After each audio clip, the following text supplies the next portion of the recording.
Hi guys!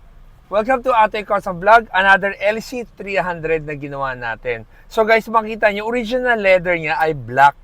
Pero itong owner na si Madam, pinagawa niyang beige yung upuan niya na captain seats at saka yung likod. So ang ganda rin pala lumabas. Nung una sabi ko, bakit black pero beige yung ginawa? So, ito siya ngayon. So guys, gusto ko i-share sa inyo na napaka-komportable talaga ng upuan namin to. So sa mga may LC300 dyan, kung gusto nyo yung silipin yung gawa namin, punta lang sa showroom namin. No commitment, hindi nyo kailangan bumili kung hindi kayo komportable. Pero gusto lang namin ma-share sa inyo na gaano kasarap upuan to. So, when nagagawa namin yung pwede siyang umabante, atras abante, which is, yan, abante, and then sagad na atras na ganyan. And then we have the Atoy seats na itong nagtitilt. Napakalaking bagay nitong Atoy headrest na to.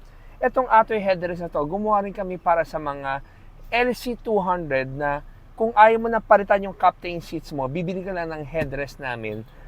Napapalitan mo na 4 na piraso for the stock LC200. So sa LC300 wala kaming headrest dahil iba ang sukat niya. Soon magkakaroon kami. Pero sa LC200 readily available. Pag tinatanong iba, hindi ba pareho sukat yan?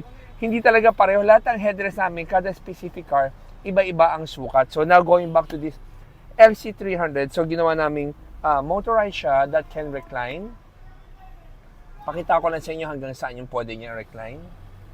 So hindi man recline ang tao na ganito naka-recline, pero we're just showing you ano ang recline na kaya niyang gawin.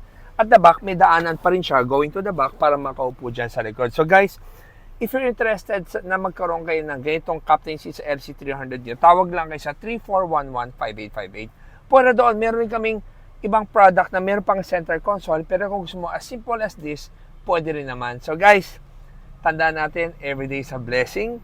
Totoong-totoo yan. At saka, forget hatred, like ko sinasabi yan. At saka laging tatandaan, Jesus loves you, and God bless. Guys, riding comfort.